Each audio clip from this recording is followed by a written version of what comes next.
sələflər yeganə cəmaatdır ki, hansı ki, məhz o radikal qruplarla mübarizə aparır. Onların bütün şübhələrinə cavab verir. Sələfləri radikal görən ya savadsızdır, ya da qərəzlidir. Radikalların yanında qeyd edilmək istəyirlər sələfləri. İnsanları qorxuzmaq istəyirlər, çaşdırmaq istəyirlər. Elhamdülillah, sələflər yeganə cəmaat ki, hansı ki, radikallarla mübarizə aparır. İndiyəcən və mübarizə aparacaq. Allahın izniyle inşallah. Həmçinin hətta radikallar da hamısı eyni deyil ki. Onlar da cürbəcürdür. Var xavariclər məsələn ümumi vəsfdir. Hizbilər məsələn ümumi vəsfdir. Xavariclərin var məsələn siyasi qolu, məsələn ixvanlar. Xavariclərin var məsələn döyüş qolu, məsələn cihadçılar. Var təkfir qolu, təkfirçilər.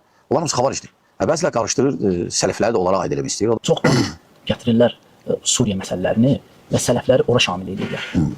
Bu da nədən sonra baş verdi? Biri var Əlxan Musayev adında. Görürsən, siyasi müxalifətçilər var. Bunlar da qarşılar məsələyə.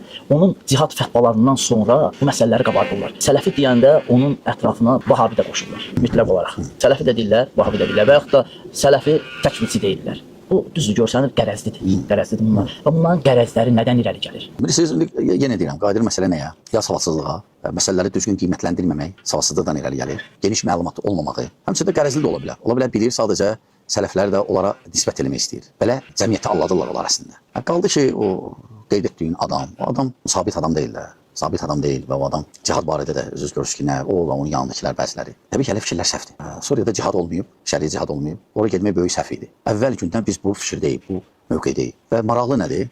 Gətirirlər xavaricləri, hizbiləri, xavaricləri və yozurlar ki, sələflər də hələdir. Sələflər mövqeləri aydın olub. Nəinki Suriya söhbətlərində, hətta Çeçenistan söhbətlərində. Nə qədər cavanlara aydınlıq gətirmişik. Hətta o fikirləri tərk ediblər. İndi çıxır da indi bəziləri çıxır, fikirləşirlər ki, onlar savadlıdır, danışırlar, yozurlar, hər şeyi qarışdırırlar və belə təəssüf ki, cəmiyyəti aldadırlar. Ona görə məsul çıxışları, məsul yerlərdə çıxışları ümumən kütləyə danışanda məlumatdan onlar danışsınlar. Hər savadsız danışır, ona görə hamı kimə gəldi qulaq asanda çaşır. Bəli. Əsas belə bir şeyin də şahid olduq. Onda danışarkən sələflərə belə bir ləkə yaxmaq istəyirlər ki, onlar sələflər zəif olanda dövlətin yanında olurlar, elə ki gücsəndilər, dövlətə qarşı baş qaldırırlar. Bu iddiaya qısa bir cavab verərdiniz. Təbii ki, bu həm də yalandır, böhtandır. Ola bilər hələ firqəli olsun, lakin onlar sələfi deyil. Bunu deyən adam sələfiliyi bilmir, başa düşmür belə sələfiliyi nədir. Sələfilik fərqi yoxdur. Dövlət zəifdir və ya qüvvətlidir. Sələfilikdə olmaz hakimə qarşı çıxmaq, danışmaq. Sələfilik hakimləndir, hakimlə. Və heç vaxt qarşı çıxmayacaq. Fərqi yoxdur, zəif olanda və ya güclü olanda. Fərqi yoxdur. Yoxdur, sələfilikdə harda tapa bilər ki, o sələfilikdə hökumət zəif olanda çıxmaq lazımdır. O batıl fikirdir. O hizblərdə də, xavariclərdə də hansı növündə.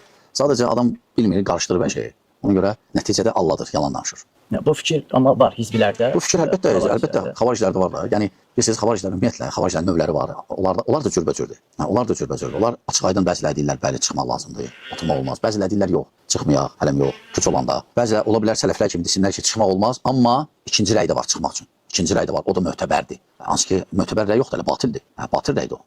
Sələflərdə bir dənə rəydir, olmaz çıxmaq və salam.